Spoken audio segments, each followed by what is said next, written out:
Okay, welcome back to part 2. If you haven't seen part 1, please watch that video before this one. Do you have your paper in front of you with your beliefs written down? If not, please pause the video and go get them. Now, before we move on, let's define rationalization. Rationalization is a defense mechanism of the mind in which one lies to themselves in order to justify behaviors that they believe are intolerable. In other words, I only rationalize things when I recognize that I am behaving in a way that I know is wrong.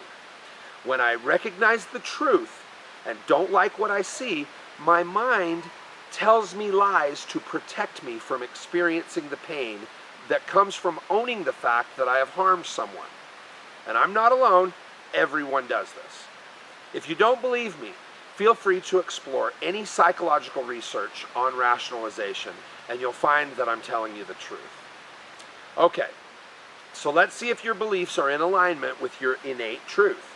If you begin to rationalize, it is a good sign that it would serve you to re-examine your beliefs. Now, I live in a suburban neighborhood where soccer moms occasionally go 10 or 15 miles an hour over the speed limit in an attempt to accommodate their kids' hectic schedules.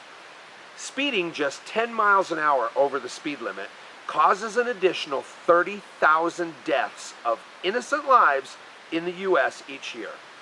Crack kills less than 1,000 people each year in the U.S. So if you think people should go to prison for using crack, how much more prison time should someone do for endangering 30 times as many innocent lives? Now, tell the truth.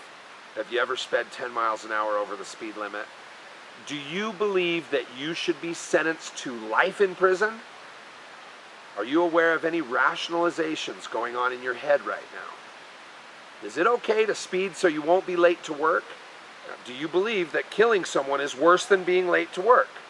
If so, do you truly believe that if someone dies in a car accident and there was speeding involved, that the driver of the car should spend the rest of their life in prison?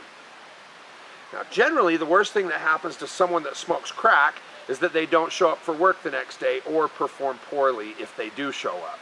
Most crack usage occurs behind closed doors and doesn't significantly harm anyone. But I can hear it now. We have a moral obligation to protect people from themselves or protect innocent children, right?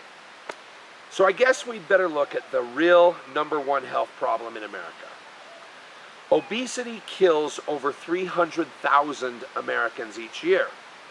Do you believe in a war on drugs but don't believe in a war on fast food and soda pop? Any rationalization going on right about now? Should you be locked up for life for letting your children sit around playing video games or eating junk food? Now, obviously throwing people in prison for speeding or getting fat would be ludicrous. But if you believe that we should be locking up people for drug offenses while allowing you to roam the streets freely for doing something between 30 to 300 times more harmful, that's called a rationalization. And it's an internal mechanism that reveals self-deception. There's an old saying, don't judge someone for sinning differently than you. Now, most people are okay with locking up them, but it's not okay to lock up me. And the sooner that we all recognize that they are the same as us, the sooner we can start living in a world of peace. One love.